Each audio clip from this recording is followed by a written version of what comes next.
네, 안녕하세요. 반갑습니다. 3번 도서관 친구들. 오늘은 특별히 책을 만드는 과정에 있어서 출판 기획 및 북 디자인에 대해서 같이 알아보는 시간을 갖도록 하겠습니다. 우리 친구들 책들 많이 좋아하시나요? 책은 도대체 어떤 역할을 할까요? 책은 사실 우리 후세들한테 물려줄 수 있는 여러 가지 자산 중에 하나입니다. 그 소중한 책에 대해서 같이 공부해보고 도대체 어떤 사람들이 책을 만드는지 같이 알아보도록 하겠습니다. 첫째, 출판 기획에 대해서 같이 알아볼까요? 출판 기획은 과연 무엇일까요? 자, 출판 기획은 그중에서 기획이란 말은 사실은 무엇을 어떻게 만들 것인가에 대한 고민서부터 출발을 합니다. 출판 기획은 책의 모든 것을 결정하죠. 또 하나는 책을 만드는 데 있어 무척 세분화된 과정이 필요합니다. 도대체 어떤 과정이 필요할까 같이 한번 알아보겠습니다. 첫째, 내용이죠. 내용은 책을 만들기 전 가장 먼저 결정해야 할 과정입니다. 또 하나는 어떤 내용을 담을 것인가를 결정하고 책의 모든 것이 이 과정에서 결정되는 것이죠. 어떤 형식을 갖출까요? 결정된 내용을 어떤 형식으로 할 것인가? 시, 아니면 소설, 역사책, 나무나 어떤 자연물 이런 부분들을 구분해야 되겠죠. 또 하나는 동화책으로 할 것인가 아니면 그림이 많이 들어간 그림책으로 할 것인가에 대한 결정을 형식에서 다뤄봐야 될 것 같습니다. 다음 세 번째는 형태인데요. 형태는 과연 무슨 말일까? 형태는 어떤 모습의 책으로 만들 것인가에 대한 고민입니다. 국판으로 만들 것이냐, 신국판으로 만들 것이냐. 물론 옛날 용어이긴 합니다만. 자, 또 하나는 표지는 그냥 일반 표지로 할 것이냐, 아니면 두꺼운 양장본으로 할 것이냐에 대한 고민을 해야 되겠죠. 자, 그 이후에 기타에는 글작가와 그림 작가를 또 섭외를 해야 될 것 같습니다. 우리가 만들고자 하는 책에는 어떤 작가가 어울릴까에 대한 서로가 고민도 하고 회의를 해서 거기에 맞는 글작가를 섭외해야 되고, 우리가 만들 그림책에는 이런 그림을 잘 그리시는 분이 계셔. 어떤 화가분이 좋을까라는 고민을 해서 한번 그림 작가를 또 섭외해야 되겠죠. 또 하나는 아무래도 책이라고 하는 것은 상업성도 중요합니다. 책을 처음 만들 때 무시할 수 없는 것이 내가 만들고 있는 책이, 우리 출판사에서 만들고 있는 책이 어떻게 하면 잘 팔릴까에 대한 고민을 해야 되기 때문에 상업성과 더불어 우리 사회에 꼭 필요한 책일까? 라는 생각도 해야 되겠죠. 한편으로는 외국 서적을 들여와서 번역을 한 후에 또 출간을 하는 경우가 있습니다. 그럴 경우에는 우리나라에 소개할 만한 책일까? 라는 고민도 역시 필요할 것 같습니다. 자, 여러분 화면 보시나요? 도대체 어떤 분들일까요? 네 분의 선생님이 계시는데 뭐 하시는 분들일까요? 네, 저자, 글작가입니다. 혹시 이 네 분 중에 아시는 분 계세요? 다 알 것 같은데. 네, 한 분 한 분 소개하도록 하겠습니다. 과연 어떤 분일까요? 자, 제일 처음 왼쪽에 계신 분. 네, 바로 남한산성의 작가인 김훈 작가입니다. 김훈 작가는 사실은 신문기자 출신이에요. 아주 오랫동안 기자 생활을 하다가 선생님 기억하기로 한 40대 중반쯤 전업작가로 데뷔를 하셨습니다. 재밌는 것은 요즘에 모든 작가들이, 모든은 좀 그렇겠다, 많은 작가들이 컴퓨터로 많이 작업을 합니다. 즉 한글 파일이라든가 문서 파일을 불러와서 직접 컴퓨터에 작성을 해서 원고를 많이 쓰는데, 김훈 작가님은 특이하게도 아직까지 몽당 연필에다가 원고지에 직접 연필로 글을 쓰고 계십니다. 하나의 징크스랄까 아니면 그분 나름대로의 어떤 장점일까요? 그렇게 볼 수가 있습니다. 또 한 분 계시는데 남자 선생님인데 누굴까? 외국 사람 같아요. 아마 제가 책을 보여주면 다 깜짝 놀랄 것 같습니다. 누굴까요? 네, 바로 세계적인 그림 작가입니다. 앤서니 브라운이죠. 네, 아마 앤서니 브라운의 그림책들은 우리 친구들이 도서관 혹은 서점에서 많이 봤을 거라고 생각합니다. 두 분의 선생님이 남아 계시네요. 세 번째 여자 선생님이신데, 후덕하게 생기셨습니다. 누굴까요? 어떤 책을 쓰셨을까? 바로 황선미 작가인데요. 바로 마당을 나온 암탉의 작가인 황선미 작가입니다.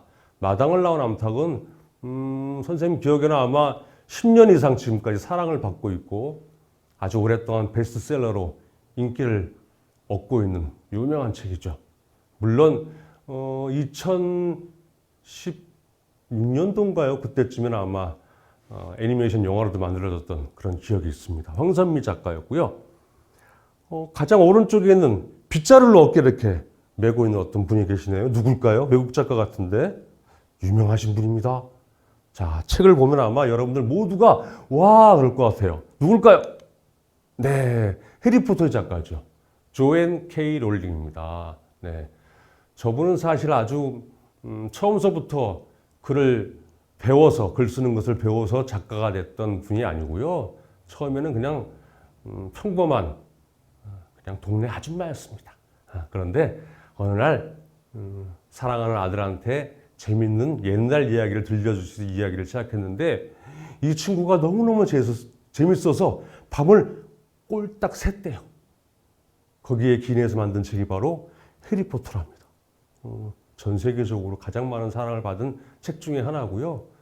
지금도 좋은 일을 많이 하고 있고 그만큼 어려운 분들한테 기부도 많이 하고 있는 그런 작가로 현재 알고 있습니다.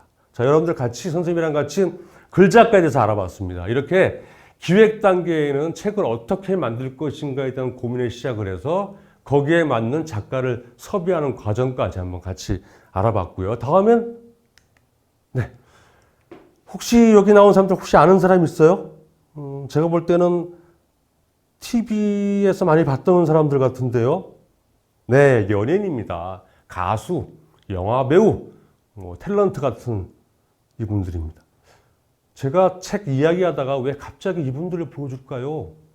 의미가 있을 것 같아요. 자, 이분들의 공통점은 직업은 연예인이다. 또 하나는 자신의 이름으로 된 책을 한 권 이상 쓴 경험이 있다. 혹시 아는 사람 있나요? 저기 구혜선 씨도 보이고요.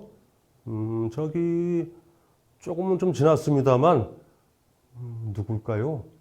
타블로라는 친구도 있고요. 네, 이런 연예인 분들은 대부분 사실은 여러분들도 쉽게 쓸 수 있는 에세이라는 장르의 책들을 많이 쓰고 있습니다. 에세이는 사실은 굉장히 여러분들 쉽게 쓸 수 있는 내용이죠. 우리가 오늘 하루 있었던 일이라든가 아니면 어떤 사물, 어떤 사건, 어떤 풍경을 보고 느낀 부분들을 적은 것도 역시 에세이입니다. 자신의 인생을 살아왔던 부분들을 소소하게 적은 내용들도 다 에세이죠. 그런데 특이하게도 저기 누구죠? 구혜선 씨하고 아마 타블로라고 하는 저 친구는 소설책을 썼습니다. 사실 소설은 굉장히 어렵죠, 쓰기가. 일반 작가들 쓰기 어렵습니다. 왜냐? 굉장히 많은 상상이 필요합니다. 읽지도 않은 사실이죠. 사실은 작가의 머릿속에서 무궁무진하게 나오는 이야기들을 글로 표현하는 거기 때문에 쉽지가 않죠. 근데 저 두 분은 다른 분들과 다르게 직접 소설을 썼던 그런 경험이 있습니다. 자, 이렇게 연예인들도 책을 많이 씁니다. 심지어 뭐 유명한 정치인들도 책을 많이 쓰죠. 솔직히 이야기해서 사실 저런 분들은 직접 쓰는 경우가 거의 없습니다. 그럴 때는 어떤 사람들 이용하느냐? 바로 저분들의 이야기를 대신 글로 써줄 수 있는 대필 작가의 힘을 빌리죠. 대필 작가라고 하는 직업군이 따로 있는 것은 아닙니다. 여러 작가 중에서 저분한테 나의 이야기를 대신 써달라고 부탁을 해야 되겠다 싶으면 대필 작가의 힘을 빌리곤 하죠. 자, 이번에는 우리 친구들이 다 같이 기획 단계가 끝나면 이제 편집이라고 하는 것이 필요합니다. 편집은 무엇이냐면 작가가 보내준 글을 받아본 출판사의 편집자가 이 작가의 글이 혹시 잘못되지 않았을까 검토하는 그런 단계가 필요해요. 거기엔 두 가지가 있습니다. 하나는 교정, 또 하나는 교열이라고 하는데 교정은 뭘까요? 혹시 아는 친구 있을까요? 교정은 틀린 글자, 맞춤법이 잘못됐다든가 혹은 이어쓰기, 띄어쓰기가 잘못됐다든가 혹은 외래어가 잘못 표기된 부분들을 올바르게 고쳐주는 것을 교정이라고 하고요. 교열은 작가가 보내준 글을 보고 전체적인 맥락상 하나의 문장을 좀 바꿔봤으면 좋겠다 싶을 때 바꾸는 것이 바로 교열입니다. 재밌는 것은 교정을 출판사에서 보통 3번 이상을 보는데요. 그럼에도 불구하고 사실은 잘못된 글자가 인쇄가 되어서 책으로 나오는 경우가 종종 있습니다. 그런데 교정은 편집자가 당연히 틀린 것을 고치는 것이기 때문에 마음대로 고칠 수가 있어요. 그런데 교열은 그러면 안 됩니다. 교열은 작가한테 사전에 반드시 물어보고 허가를 받아야 합니다. 그래서 작가와 협의하에 교열을 보통 많이 하고요. 자, 이제 이 시간에는 우리 친구들이 같이 선생님이랑 같이 한번 편집 과정 중에서 필요한 교정을 한번 알아볼까요? 도대체 어떤 게 틀렸을까? 엄마가 말했다. 자기 전엔 꼭 이빨 닦고 자야지. 어떤 게 틀렸을까요? 우리 친구들? 선생님 한번 얘기해 볼까요? 바로 이빨입니다. 이빨은 틀렸어요. 왜 틀렸을까? 이빨은 이를 낮추어 부르는 말이에요. 즉 사람한테는 써서는 안 되고 동물한테 쓸 수 있는 말입니다. 그러니까 이빨이라고 그러면 안 되고 이 혹은 치아라고 그래야지만 정답이죠. 선생님이 하나 더 준비했습니다. 2개의 문제를 준비했는데 이번에는 아마 잘 할 수 있지 않을까 생각합니다. 2번째 문제. 저녁 때 사촌 동생과 함께 눈길을 걸으니 뽀드득하고 발자국 소리가 났다. 어떤 게 틀렸을까요? 같이 한번 생각해 볼까요? 하나, 둘, 셋. 네, 발자국입니다. 왜 틀렸을까? 난 맞는 것 같은데 라고 생각하는 친구도 있습니다. 왜 틀렸을까? 발자국은 사실 우리가 발로 밟은 자리에 바닥에 생긴 자리에 생긴 남은 흔적을 보통 발자국이라고 하죠. 그러니까 땅바닥에 자리에 남은 흔적이 소리가 날 수가 없잖아요. 그래서 발자국이라고 하면 틀렸고 대신 발소리 혹은 발걸음 소리라고 바꾸는 것이 맞습니다.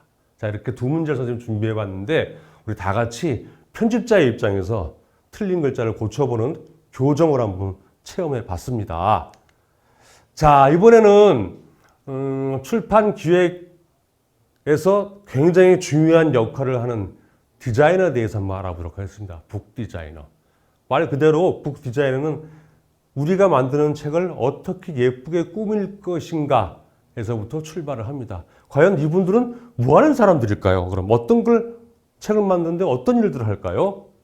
첫째, 출판물, 즉 책의 겉표지를 디자인하거나 혹은 출판물, 책의 내용, 즉 본문의 활자, 그 다음에 그 본문의 구성, 본문에 들어갈 그림 등을 편집하고 디자인하는 것을 바로 북 디자인이라고 합니다. 그러니까 표지뿐만이 아니고 본문 안에 글씨 이외, 글자 이외에 사진 혹은 그림이 필요할 때 어디에 놓는 것이 적당할까, 크기는 어떻게 조정을 할까에 대한 일이 필요한 것이죠.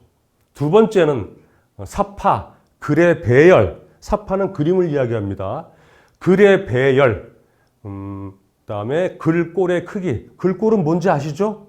예를 들어서 뭐가 있을까요? 굴림체, 이런 것들 있죠. 도둠체, 그걸 어떻게 할까요? 그것에 대한 글꼴의 크기, 10포인트로 할까요? 13포인트로 할까요? 그 부분입니다. 그 다음에 글의 색깔, 그 다음에 음영이라고 하는 것은 그림자입니다. 선정하고 디자인을 기획하는 일을 합니다. 마지막으로 기본 아이디어를 토대로 책의 표지, 내지를 디자인하고 글의 위치 등을 배열하고 여러 개의 디자인안을 수립하여 하나만 만드는 것이 아니겠죠. 몇 가지를 만듭니다. 그래서 내부 전문가, 즉 출판사의 여러 관계자들과 같이 회의를 해서 최종적으로 결정을 합니다. 자, 이렇게 북 디자이너의 일을 한번 같이 알아봤고요. 혹시 이런 책 본 적 있나요? 정말 오래된 책입니다. 오인천, 그다음에 무영탑이라고 하는 책입니다. 굉장히 오래된 책. 무영탑은 선생님 기억에는 1938년부터 1939년까지 1년 동안 거의 2년 가까이 동아일보에 연재됐던 현진건의 소설입니다. 지금 보면 표지 디자인이 좀 단순하죠. 점점 디자인이 발달할 것 같습니다. 아주 오래된 책을 봤고요. 모던 다이제스트, 이것도 굉장히 오래된 책입니다. 사실은 저건 잡지입니다. 다이제스트는 잡지. 모던 다이제스트라고 하는 책에는 보통 영화 광고라든가 일반 디자인 광고들 많이 실었던 잡지인데 안타깝게도 8호까지 나오고 아마 폐간된 걸로 알고 있습니다.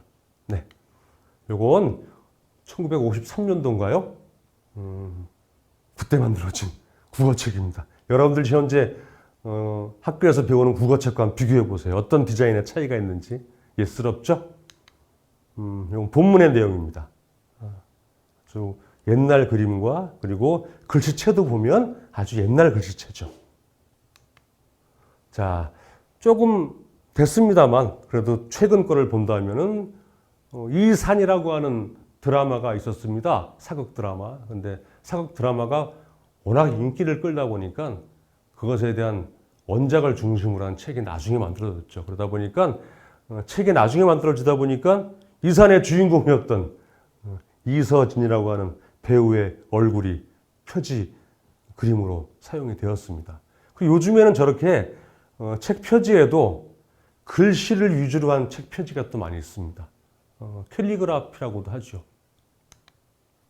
이것은 표지 전체를 지금 보여주고 있는데요. 에밀리는 화가 나면 호랑이로 변해요라고 하는 책인데 이 책 보신 친구들 있나요? 주인공인 에밀리가 글쎄 6살인가 7살인가 그런데 자기 뜻대로 안 되면 부모님한테 할머니한테 막 화를 내는 그런 내용입니다. 저렇게 보면 표지 디자인 할 때 보면 표지를 앞표지 뒷표지를 다 펼친 상태에서 저렇게 디자인을 이어지게끔 하는 경우가 이렇게 있습니다. 자세한 표지에 대한 설명은 제가 잠시 후에 또 알려드릴게요. 자, 또 이런 표지도 있습니다. 주요섭 선생님의 소설책이었죠. 사랑손님과 어머니. 물론 내용은 여러분들이 아마 아시는 분들이 있을지 모르겠습니다만 그것을 좀 더 새롭게 디자인해서 나온 책입니다. 아마 워낙 오래된 소설이기 때문에 옛날 디자인이지 않을까 생각하는데 책의 내용은 그대로 갑니다만 책 표지는 조금씩 시대에 따라서 변하는 그러한 내용들을 볼 수가 있습니다. 자, 역시 달콤한 나의 도시는 최근의 책이라고 볼 수가 있는데 워낙 유명한 책입니다. 정의연 선생님의 책입니다만 드라마로도 나오고 또 영화로도 나왔었나? 예능 프로그램 나왔었나? 그렇습니다. 제가 기억하는 드라마에 어떤 여자 탤런트가 32살에 겪는 어떤 여성의 고민을 같이 이야기하는 그러한 내용입니다. 달콤한 나의 도시. 이건 좀 약간 사파 위주의 그리고 뭔가 컬러풀한, 즉 30대 초반 여성의 어떤 고민을 같이 담아낼 수 있는 그러한 이미지를 만들어낸 것 같아요. 이건 아마 우리 친구들이 많이 알 것 같아요. 네. 코랄린이라고 하는 책입니다. 코랄린. 공포 영화입니다. 그 이후에 이제 코렐라인이라고 하는 영화가 만들어졌죠. 그러니까 왼쪽에 있는 것은 영화 포스터입니다. 그러니까 코랄린이라고 하는 것은 책이 먼저 나왔고 코렐라인이라고는 제목이 조금 바뀌어서 영화로 만들어졌죠. 사실은 책의 표지를 그대로 사용했습니다만 영화에 맞게끔 디자인을 좀 바꾼 겁니다. 제목도 좀 바꾸고요. 글씨체도 좀 바꾸고요. 자, 이제 우리 아름다운 한글의 글씨체를 한번 보실까요? 우리나라 글씨체는 이렇게 다양합니다.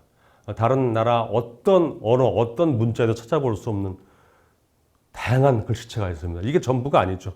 굉장히 많이 있습니다. 그래서 우리가 보통 책을 만들 때 이런 다양한 글자체, 글꼴 중에서 적당한 글씨체를 선택을 한 후에 거기에 맞는 포인트, 즉 글씨의 크기를 우리가 선택을 해서 하나하나 책을 만드는 거죠.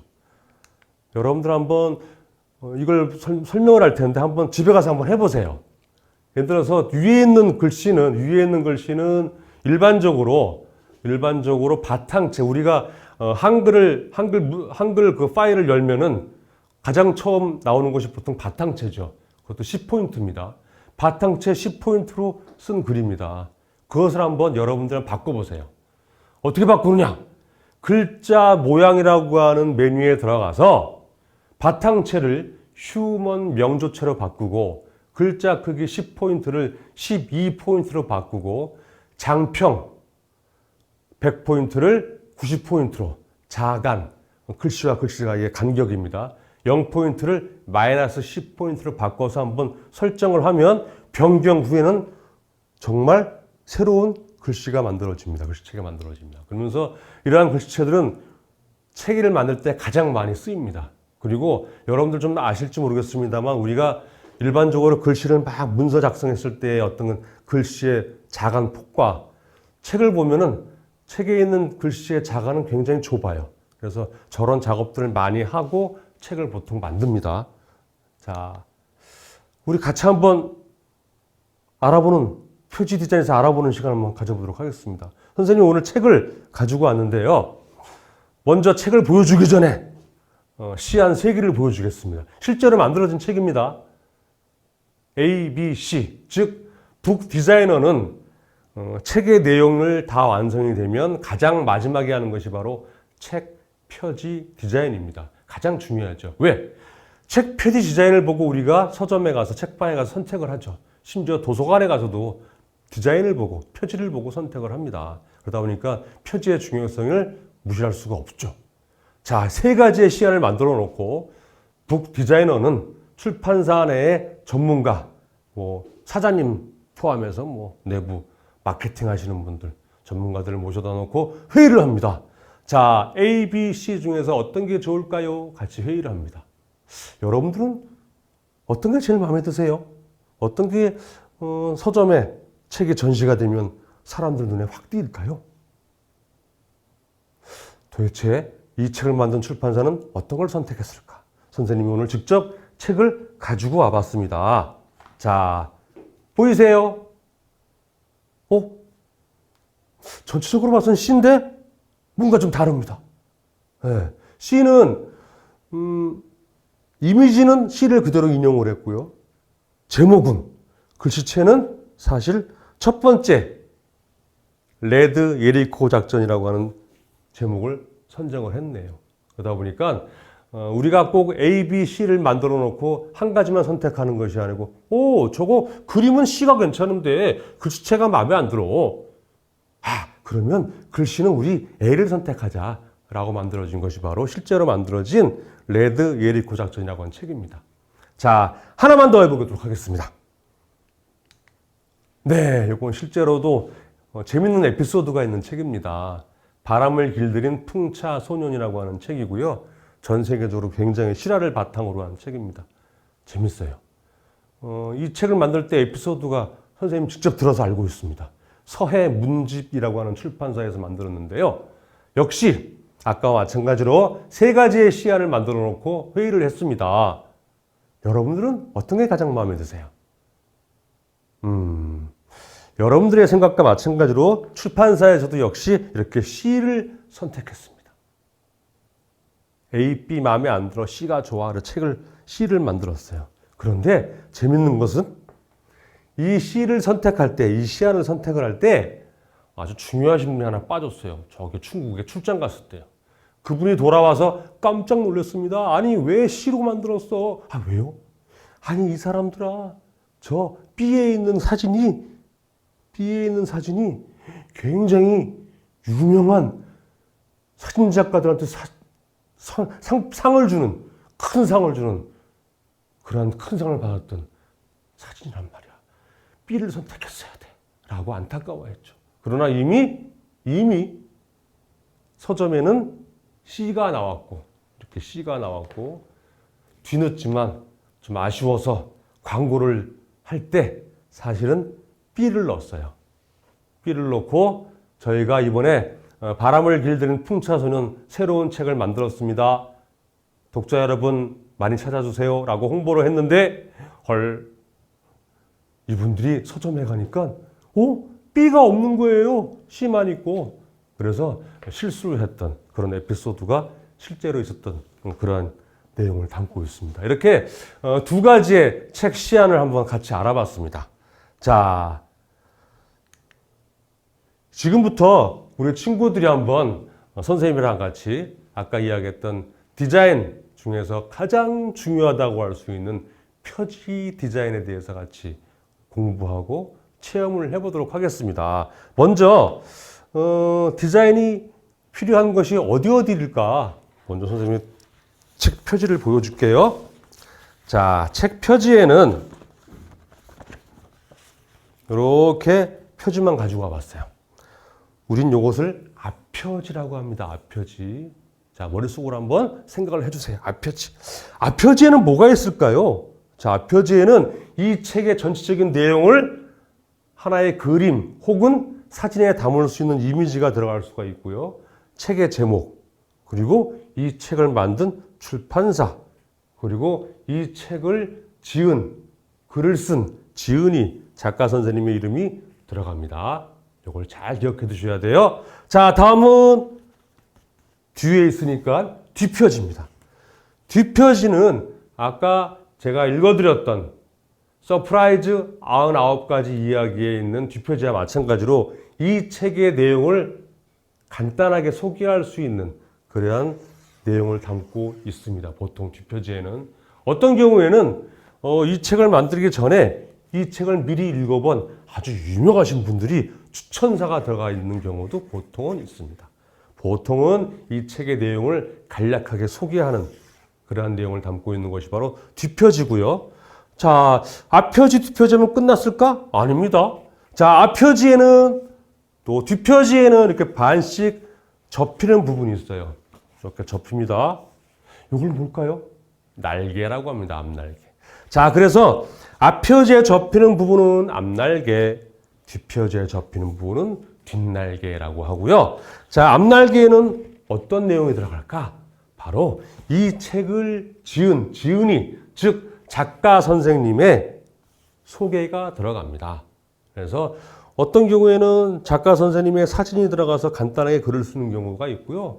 아니면 사진 필요 없이 정말 이분의 양력을 쭉 적는 경우도 있습니다. 자, 지은이 소개란이 들어가는 것이 앞날개입니다. 자, 뒷날개는 뭐가 들어갈까요? 뒷날개는 정말 엉뚱하게도 이 책의 내용과 전혀 관계없이 이 책을 만든 출판사가 다른 책을 홍보하는 그런 곳입니다. 그래서 여러분들이 앞표지, 뒷표지, 앞표지, 뒷표지, 앞날개, 뒷날개가 어떤 용도로 쓰이는지 한번 같이 알아봤고요. 지금부터 선생님과 따라서 같이 한번 표지 만들기 체험을 해 보도록 하겠습니다. 자, 도화지가 있네요. 어디에 쓰이는 도화지일까요? 이것은 바로 책 표지의 역할을 할 수 있는 것입니다. 이렇게 접혀져 있네요. 자, 보시면 이렇게 앞표지가 될 수가 있고요. 앞날개, 뒷날개, 뒷표지 이렇게 될 수가 있겠습니다. 자, 또 하나는 잡지가 있습니다. 잡지. 자, 이 잡지를 이용해서 여러분들이 원하는 글씨체 혹은 그림을 선택을 하세요. 어떤 글씨체가 좋을까? 이런 글씨체 멋있네요. 글씨체. 그 다음에 내가 만드는 책에는 어떤 이미지가 좋을까? 와, 이것도 멋있다. 자, 이렇게 여러분들이 한번 책을 보면서 여러분들이 만들고 싶은 이미지 혹은 글씨체를 선택을 합니다. 그리고 가위와 풀을 이용해서 붙일 건데 저희는 아마 이렇게 도화지하고 그리고 잡지 그리고 풀을 준비해 드릴 거고요. 여러분들은 개인적으로 가위 그리고 색연필 혹은 사인펜을 준비해 주시면 될 것 같아요. 자, 그러면 지금부터 선생님이 한번 책 표지 만들기를 해 보도록 하겠습니다. 자, 도화지를 약간 옆으로 치울게요. 자, 이 글씨 괜찮다 싶으면 여러분이 갖고 계신 가위를 선택한 후에 글씨를 한번 예쁘게 오려봅니다. 이렇게 그냥 직사각형 형태로 오려도 괜찮고요. 아니면 여러분들이 만들고 싶은 모양으로 오려도 괜찮을 것 같아요.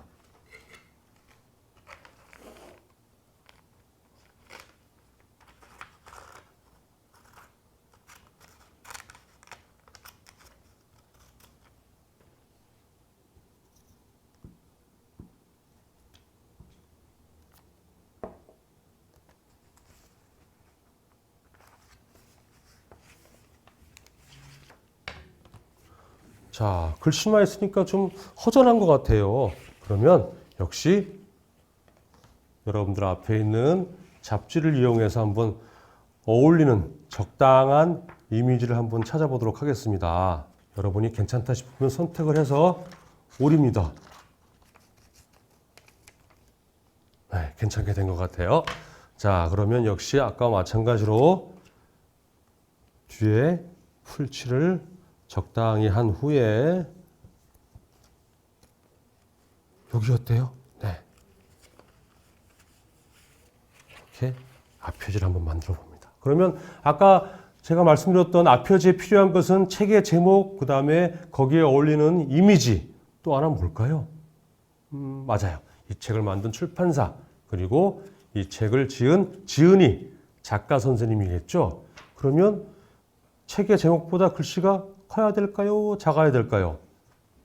자, 그러면 제목보다 조금 작은 글씨가 어떤 게 좋을까요?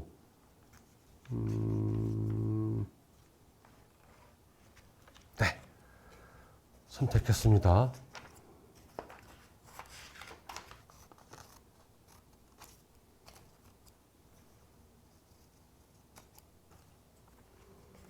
자, 이 책을 만든 출판사 이름은 와, 너무 멋져요.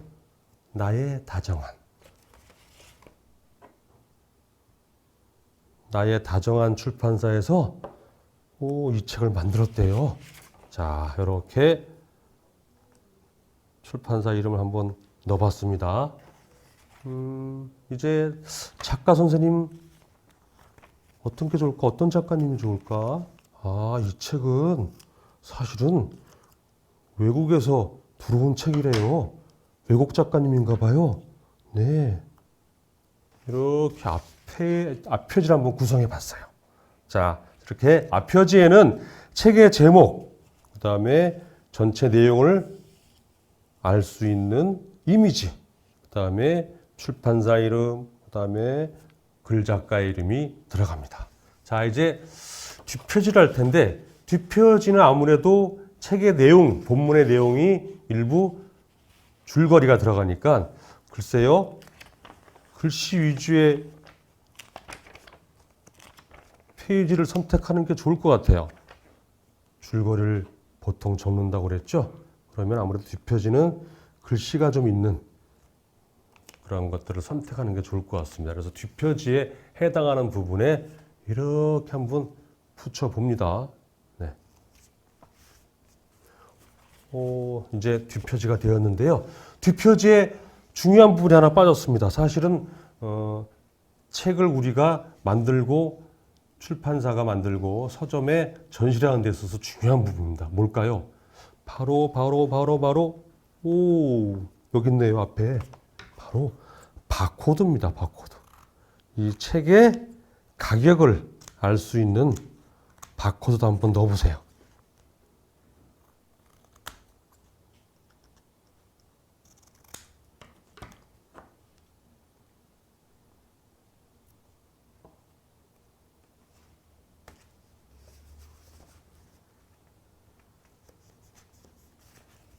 자, 앞표지, 뒷표지가 완성이 되었습니다. 자, 제가 아까 바로 앞표지와 연결되어 있는 접힌 부분, 앞날개라고 하는데, 앞날개는 뭐가 들어간다 그랬죠? 네, 이 책을 쓴 작가 소개란이라고 했습니다. 그러니까 작가에 대한 소개, 사진이 들어갈 수도 있고, 사진과 더불어 이 작가를 소개하는 글이 들어갈 수가 있겠죠. 그래서 선생님은 어떤 작가인지는 모르겠으나 적당한 이미지를 한번 찾아볼 거예요.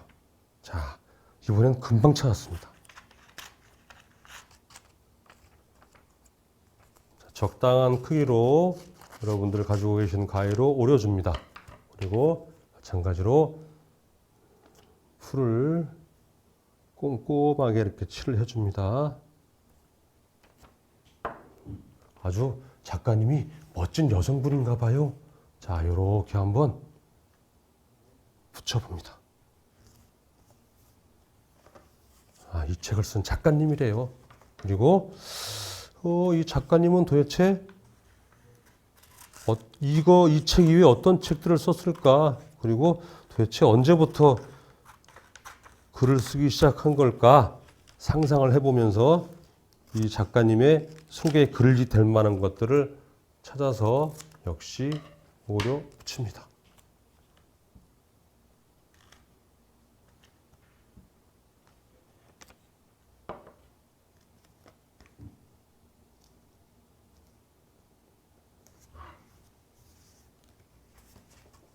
자, 이제 앞표지, 그다음에 뒷표지, 앞 날개까지 완성이 되었고요.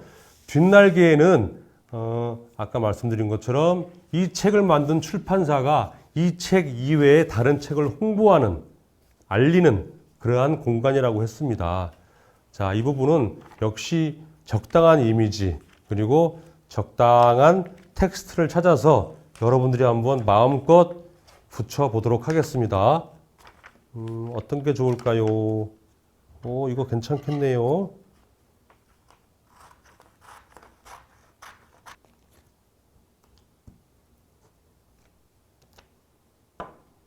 자, 이 출판사에서는 나의 다정한 출판사에서는 이 책 이외에 이런 책도 만들었대요.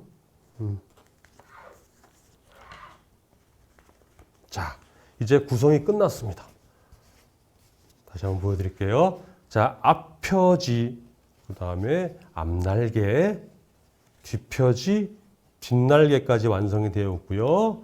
자, 이렇게 나눠드린 도화지에 또 하나 나눠드린 잡지를 이용해서 표지를 한번 만들어 봤습니다. 그러면 우리 친구들이 궁금할 것 같아요. 그러면 도대체 색연필과 사인펜은 언제 쓰라는 거지? 나눠드린 잡지를 이용해서 책 표지를 해봤습니다만 또 하나 궁금한 것이 생길 것 같아요. 색연필과 사인펜을 어떻게 이용을 할까? 물론 완성된 여기에다 하는 것도 괜찮을 것 같아요. 자, 참고로 이렇게 참고가 될까요? 어떤 친구가 한번 이렇게 색연필과 사인펜을 이용해서 책 표지를 만든 친구가 있습니다. 책 제목은 옆집 괴짜 할머니, 글 서다원, 출판사 자유시간. 어울리는 이미지 그림을 직접 그렸고요. 그 다음에 뒷표지에는 이렇게 줄거리가 있고 책 가격도 있네요. 자, 이렇게 구성할 수가 있어요. 그러니까 자, 나눠드린 요 재료에 여러분 갖고 계신 색연필과 사인펜을 이용해서 이렇게 해서 추가로 구성을 해도 괜찮을 것 같아요. 자, 그러면 이상으로 즐거운 시간 됐는지 모르겠습니다만 북 디자이너가 어떤 일을 하고 또 책 표지는 어떻게 만들어지는지 같이 알아보고 여러분들과 체험까지 해봤습니다. 네, 지금까지 책은 어떤 과정을 통해서 만들어지는지, 그 중에 출판 기획은 무엇이고 그리고 북 디자이너는 어떤 일을 하는 것이 된 것을 같이 알아봤고요.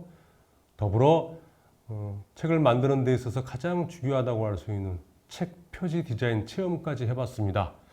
우리 친구들 선생님이 만든 것처럼 아니면 어떤 친구 만든 것처럼 더 멋지게 만들었다고 생각을 하고요. 즐거운 시간 되셨으리라 생각을 합니다. 저도 더 좋은 시간에 다음에 다시 만날 것을 약속을 하면서 오늘 3분 도서관 친구들과 즐거운 시간 감사했습니다. 네, 감사합니다.